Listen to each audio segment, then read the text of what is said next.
लगी तपस्या की अग्नि और जली योग की ज्वाला। जीवन आंगन में शुचिता का होने लगा उजाला। लगी तपस्या की अग्नि।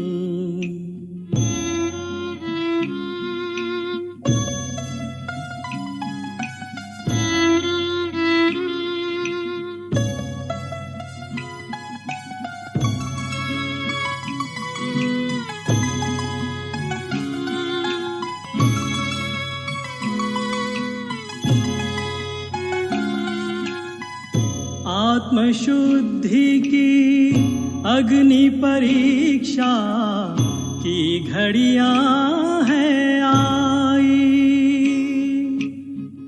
व्यर्थ विकल्पों की बीमारी लेने लगी विदाई।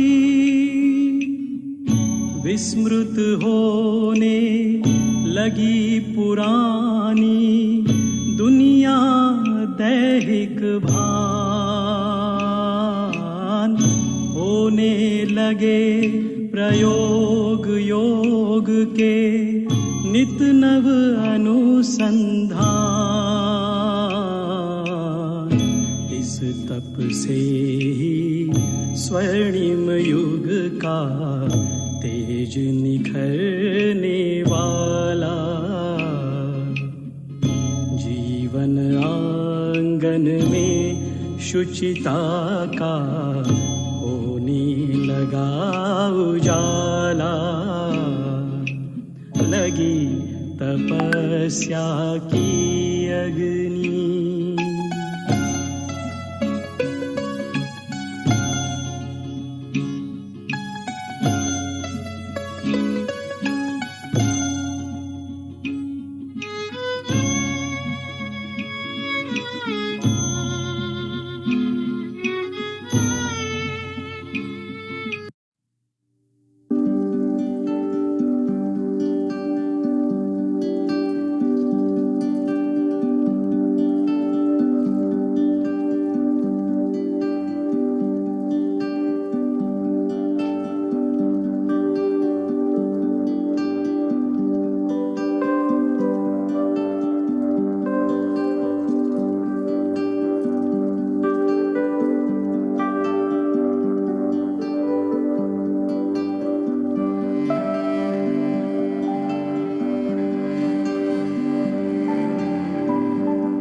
ओम शांति। आज 2005 की लास्ट अव्यक्त मुरली है।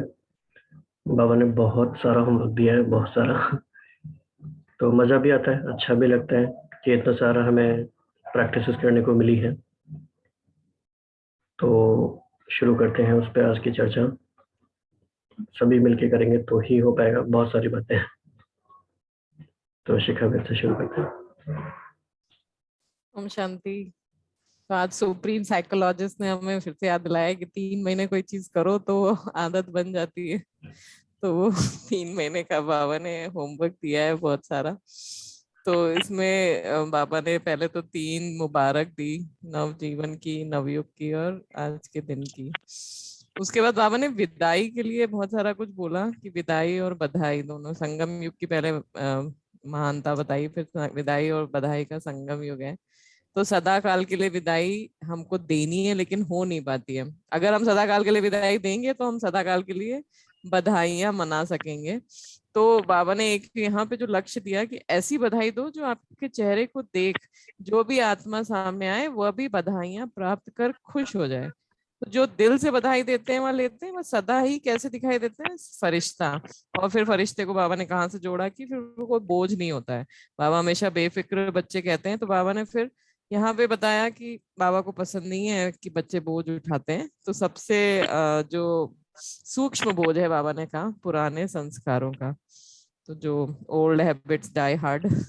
तो वो आया इसमें कि हमारे पुराने संस्कार ही हमको, बाबा इसमें खुद बाबा भी रियलाइज मतलब बता रहे हैं कि बाबा को पता है कि संसार के आकर्षण नहीं है, संबंधों की भी कम हुई है, लेकिन पुराने संस्कार इसका अभी मेजोरिटी के पास बोझ रहा है। और उसका भी बाबा कह रहे हैं कि ये मत रखो क्योंकि ये लास्ट में बहुत धोखा देगा।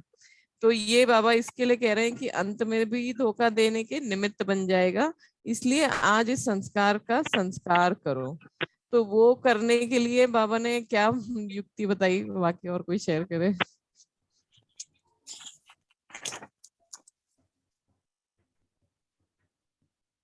बाबा ने इसमें ये बताया है ना कि बच्चों के बारे में जैसे बताते हुए बाबा ने कहा कि बहुत अच्छा योग का अभ्यास करते हैं, अमृत वेले बहुत पुरुषार्थ भी करते हैं, प्यार से याद जरूर करते हैं, रूढ़िहान भी करते हैं, शक्ति लेने का अभ्यास भी करते हैं, लेकिन योग तपस्या को तप के रूप में नहीं करते हैं। याद को इतना पावरफुल नहीं बनाया है कि जो भी संकल्प करो विदाई तो विदाई हो जाए। तो बाबा कह रहे हैं कि योग को योग अग्नि के रूप में कार्य में नहीं लगाते हैं, तो इसलिए संस्कार परिवर्तन हो नहीं पाते हैं। और उसमें भी विशेष बाबा ने बताया कि एकाग्रता की शक्ति विशेष संस्कार भस्म करने के लिए आवश्यक है।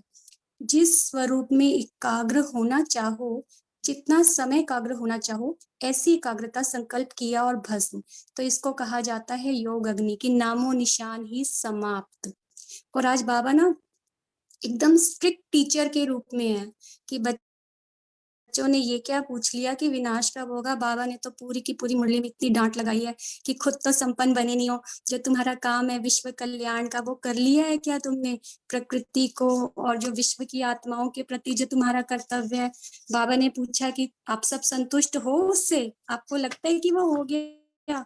तो काफी बाबा एकदम स्ट्रिक्ट थे, यहाँ तक कि छोटे बच्चों से भी बाबा ने बात की तो बाबा ने कहा कि अच्छा ताज तो पहन लिया है लेकिन अभी करना पड़ेगा, और अगर नहीं करेंगे तो क्या करें वो भी बता दो। फिर बाबा ने उनके लिए होमवर्क भी एक बड़ा पनिशमेंट बहुत स्वीट सी बताई कि बाप दादा की सीजन में एक बार आने नहीं देंगे। जैसे मम्मी होती है ना, बच्चे से बात नहीं करूंगी आज नाराज हूँ, तो बाबा ने एकदम इसी तरह से बात की कि सीजन में एक बार आने नहीं देंगे। तो बाबा ने इस तरह से काफी काफी सारी बातें की हैं इस बारे में भी। और कोई शेयर करे।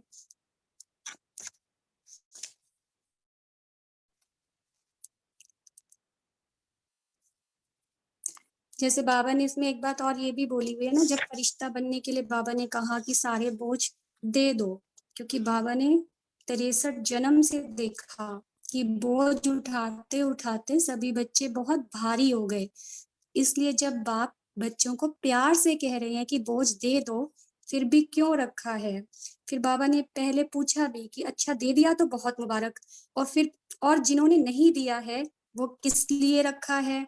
तो ये भी एकदम ना स्ट्रिक्ट टीचर की तरह बात कर रहे हैं, जिन्होंने किया बहुत अच्छा और जिन्होंने नहीं किया तो जैसे टीचर डांटते हैं ना, क्यों नहीं किया है, वो किस चीज के लिए रखा है?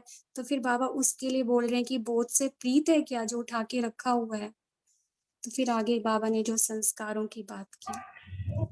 इसमें अगर हम इम्पोर्टेंट थीम्स या पॉइंट वाइज चलें तो पहला हम थीम ये कह सकते हैं बाबा का कि संगम युग का महत्व हमारी बुद्धि में हमेशा इमर्ज रहे, और खास तौर से जब जबकि ये समय और भी कम होता जाता है, जैसे जैसे ड्रामा आगे बढ़ रहा है संगम का समय और भी कम और भी कम।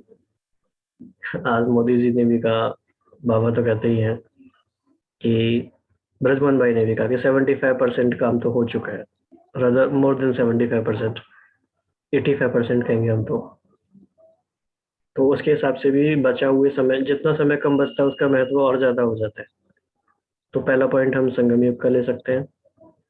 दूसरा पॉइंट हम ले सकते हैं, बाबा ने कहा कि बाप बोझ लेने आए हैं तो दे दो, नहीं दिया है तो क्यों नहीं दिया है, किसी लिए रखा हुआ है। फिर बाबा ने हम सबका चार्ट चेक किया, उसमें बाबा ने अच्छे रिजल्ट भी बताई।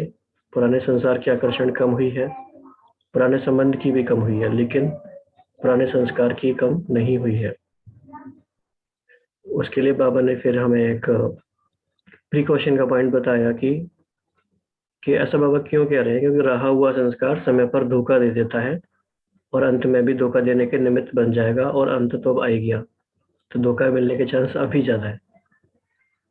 फिर तीव्र पुरुषार्थ क्यों नहीं होता, तो उसके लिए बाबा ने कहा कि बहुत अच्छा पॉइंट है आज की मुरली का, जो हमें फिर से एम्फेसाइज करना चाहिए कि योग को तपस्या के रूप में करना है, और इससे हम 3 मंथ्स का प्रोजेक्ट भी ले सकते हैं। उसमें भी बाबा ने ब्रह्मा बाबा का भी एग्जाम्पल बताया कि बाबा 2-2:30 बजे उठ के स्वयं के प्रति कैसा पुरुषार्थ किया, निराधार होकर बिल्कुल, और त्याग तपस्या भी बाबा ने इसमें हाईलाइट की। तो योग हम तपस्या के रूप में करेंगे एकाग्रता से। इसके बारे में कोई कुछ एडिशनल शेयर करना चाहते हैं तो बताएं।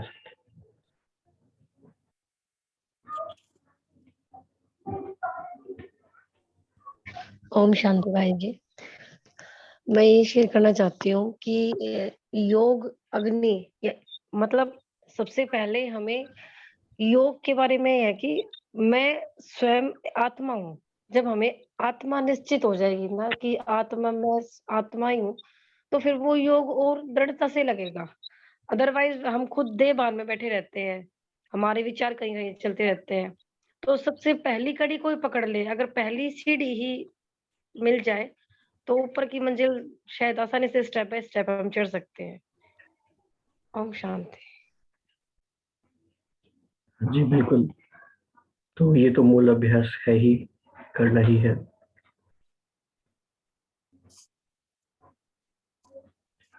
कैसे हम योग को तपस्या के रूप में करें, उसके लिए क्या क्या बातें आवश्यक है, ऐसी हम क्या 4-5 बातें करें एडिशनल कि योग तपस्या बन जाए। हाँ, ओम तो शांति बाबा भाई जी। जी कपिल भाई जी। बोला दीदी। नहीं दीदी नहीं आप बोल रही बोलिए, हैं। नहीं आप बोलिए। अच्छा, ओम शांति भाई जी, ओम शांति दीदी। योग के लिए मैं समझता हूँ कि इंसान को नष्ट मोह होना पड़ेगा दुनिया से, बेहद का वैराग्य लाके ही अच्छे से योग लगेगा। मतलब मेरी राय यही है, जब तक आप चीजों से डिटैच नहीं होंगे तो तब तक योग की अवस्था गहन तक की ओर नहीं जा सकती। बिल्कुल, बहुत ही अपने एक्सपीरियंस। आत्मिक रूप में भी होना जरूरी है।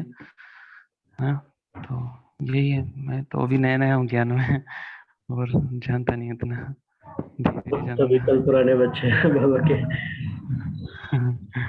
बाबा ने आजमी मुरली में कहा है ना कि किसी से जब मिलते हो तो उसी स्मृति से मिलना है, कि कल पुराना ही हमारा सिकिल्ला भाई या बहन है। जी, और हम क्या करें, और किसी का कोई विचार योग तपस्या के रूप में कैसे हो। तो पहला पॉइंट आया, वैराग्य होना चाहिए। इसमें और एकाग्रता की शक्ति भी अपनानी चाहिए भैया।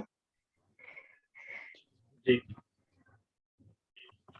और एक कर सकते भाई जी, बहुत बार हमारे लिंक टूट जाती है, मतलब जैसे अमृत वेला कर लिया और फिर नुमा शाम, लेकिन बीच बीच में भी हम अगर कनेक्ट होते हैं तो योग अग्नि बनना आसान होगा।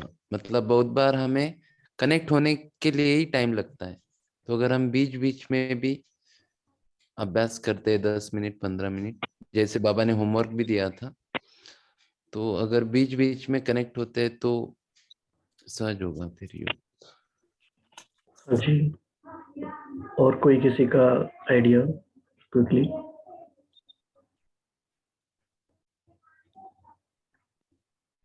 आई थिंक तो अगर जी एक तो ये जो फोकस अपने पे रखना है तो वो केवल योग में बैठते समय ही एकाग्र नहीं है, हमारा फोकस पूरा दिन रहे।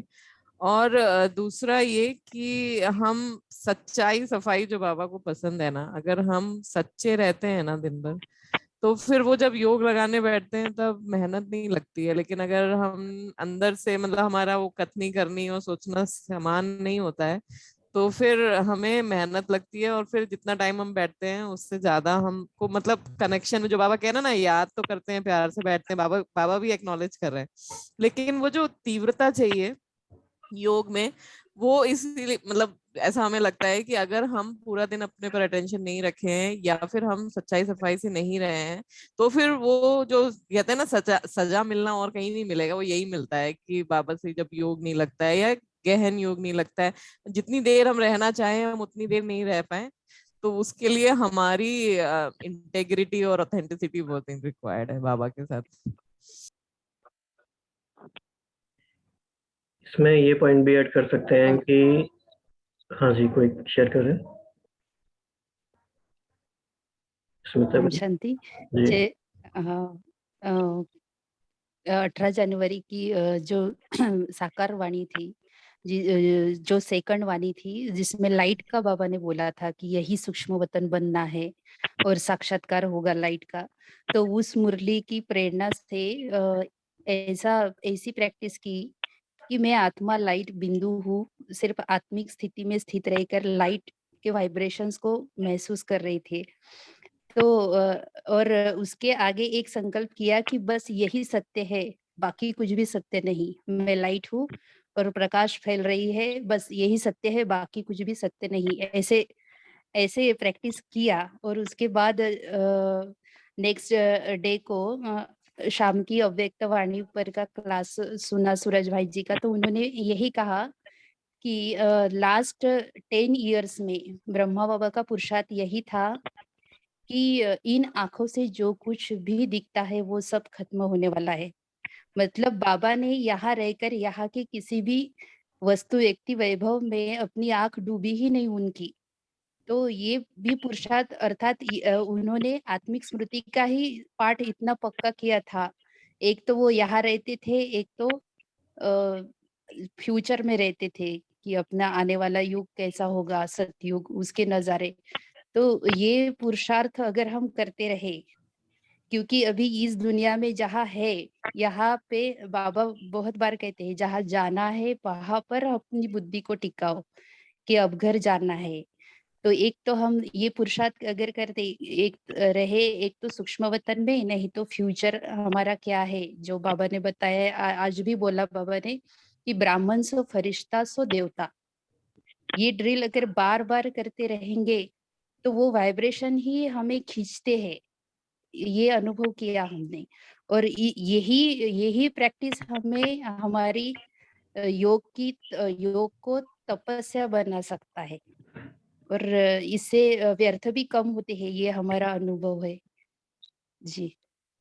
और एकाग्रता के लिए ये व्यर्थ ही कहीं ना कहीं हमें डिस्टर्ब करते हैं। जो बाबा ने कहा कि अगर 1 घंटा मन को कहो तो मन को कुछ भी डिस्टर्ब न करे, यही अभ्यास इम्पोर्टेंट है।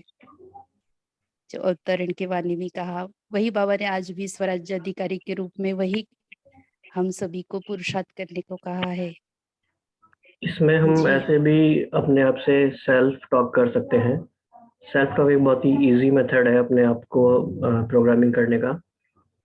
सबसे पहली बात तो ये है कि हम स्पिरिचुअलिटी की कोई भी चीज़ इसीलिए नहीं कर रहे कि because these are the nice to do things. Feel good factor नहीं की बात नहीं है। अच्छा फील करने के लिए, सिर्फ स्ट्रेस मैनेजमेंट के लिए हम नहीं कर रहे। There is a sense of urgency. Sense of urgency individual level पे भी है और ग्लोबल लेवल पे भी है। इंडिविजुअल लेवल पे इसीलिए है कि बाबा ने कितनी बार हमें साकार मुरली में बताया है कि 63 जन्मों का बोझ पूरा गठरी सर पर है, और उसको उतारने के लिए क्या किया है? कुछ भी नहीं किया, बल्कि नया नया गठरी और बना दे गए। बाबा का बनने के बाद भी कितनी गठरी वो बनती गई है, वो तो और भी ज़्यादा मल्टीप्लाई होती है। और दूसरा कि हम सिर्फ इसीलिए यहाँ पे योग नहीं कर रहे या बाबा के पास नहीं आए कि हमारा जीवन अच्छा बन जाए और हम पीसफुल हो जाए। बाबा ने आज भी कहा कि विश्व परिवर्तन की जिम्मेवारी तुम्हारे ऊपर है। तो there has to be a sense of urgency, मतलब जैसे कि इमरजेंसी ही लगी हुई है, वो भी एकदम हाईएस्ट लेवल पे। तो कैसे हम अपने माइंड को, क्योंकि रियलिटी का परसेप्शन माइंड कैसे करेगा? वो तो नहीं करेगा, पर रियलिटी तो यही है। तो माया का प्रभाव आ जाता है तो हम अलबेले हो जाते हैं, अदरवाइज तो रियलिटी यही है कि हमारे पास टाइम बिल्कुल भी नहीं है। एंड हमें ये पता नहीं है, ये हमारा ब्लाइंड स्पॉट है कि हमारे पास कितना कम टाइम है। वी नेवर नो, और हम कभी जान भी नहीं पाएंगे। इसीलिए फिर बाबा ने कहा कि अंतिम समय पे वो धोखा दे भी सकती हैं बहुत सारी बातें।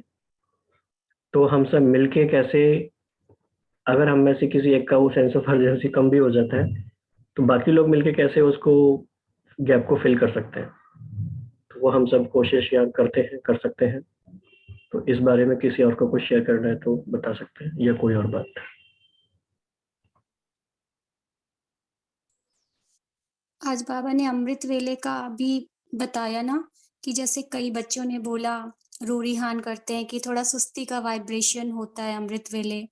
उठते हैं लेकिन पावरफुल, शक्तिशाली रूप से विश्व को शक्ति देना या अपने प्रति कुछ करना, तो उसमें थोड़ा-सा थकावट की लाइन होती है, थोड़ा सुस्ती का ही मिक्सचर होता है।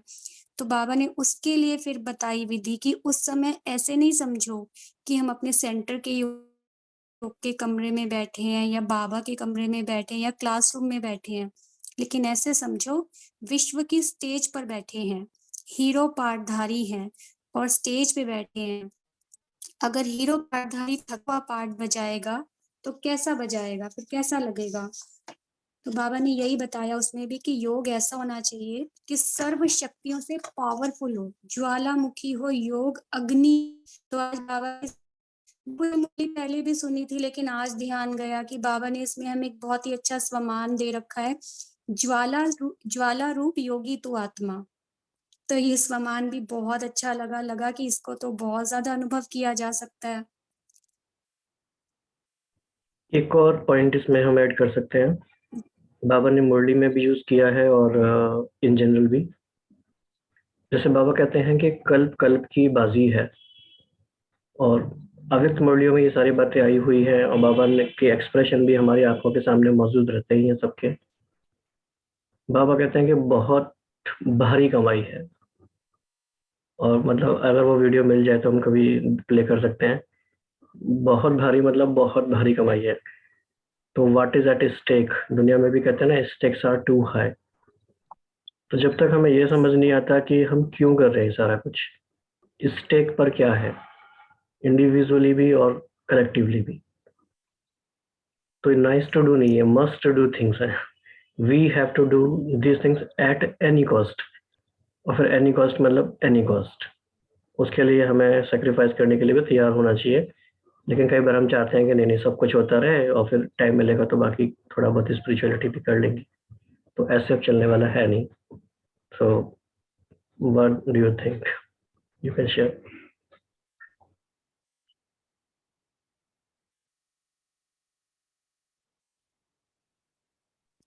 ये जो अर्जेंसी बाबा की जी जी बोलिए। नहीं, आप बोलिए। ये अर्जेंसी की बात जो कही आपने, तो बाबा कहते हैं कि आप परमानेंट एक तो फरिश्ता बनो या तो अपने आत्मिक स्मृति में स्थित रहे। और बीच बीच में अगर कर्म करना है तो बीच में आकर कर्मयोगी बनकर कर्म करना है। तो ये जो स्टेज है बहुत ऊंची स्टेज है। हम अभी पुरुषार्थ करते हैं कि बीच बीच में योग करे, और बाबा कहते हैं बीच बीच में कर्म योगी बनकर कर्म करे।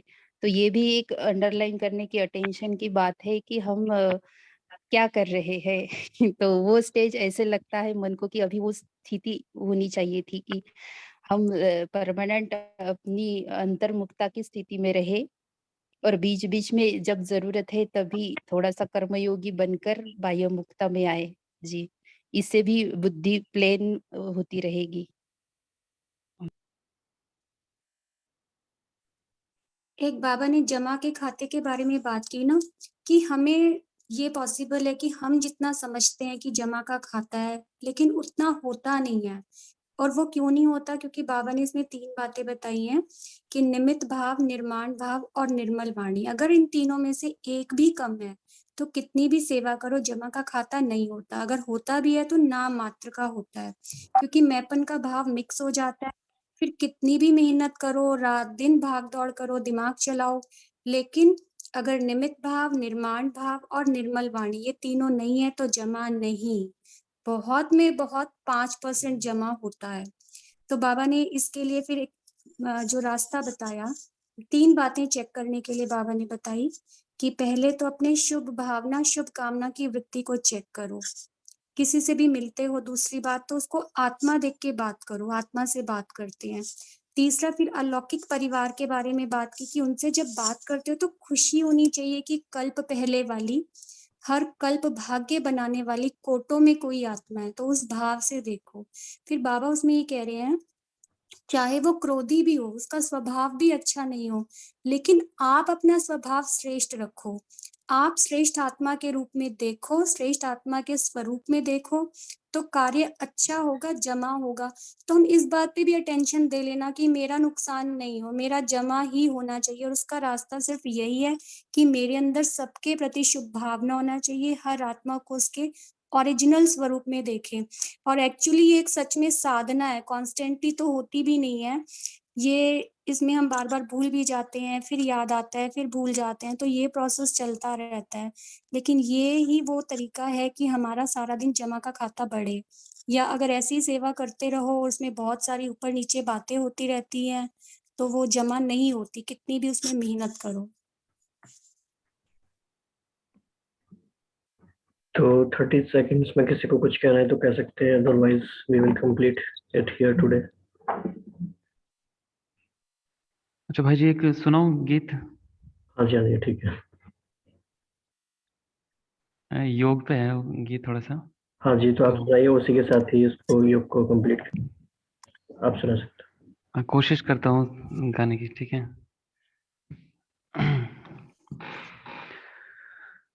वक्त है कम लंबी मंजिल, तुम्हें तेज कदम चलना होगा।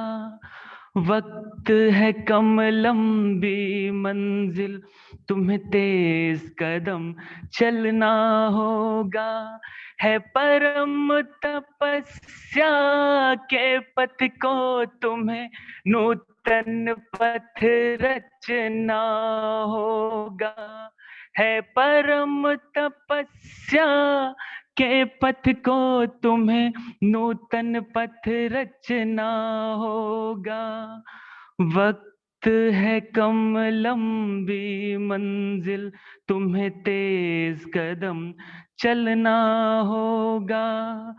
वक्त है कम लंबी मंजिल, तुम्हें तेज कदम चलना होगा। जीवन के इस समरागण में विजयी बनना आसान नहीं है साध्य, किंतु कुछ पल होंगे जिनका पहले से ज्ञान नहीं। जीवन के इस समरागण में विजयी बनना आसान नहीं है साध्य किंतु कुछ पल होंगे जिनका पहले से ज्ञान नहीं। अनजान क्षितिज के कोने में बिता नया बुनना होगा। है परम तपस्या के पथ को तुम्हें नूतन पथ रचना होगा। है परम तपस्या के पथ को तुम्हें नूतन पथ रचना होगा। वक्त है कम लंबी मंजिल तुम्हें तेज कदम चलना होगा। साधन के और सुविधाओं की सैया में न सो जाना। माया के प्रलोभन प्यारे हैं इनके वश में न हो जाना। साधन के और सुविधाओं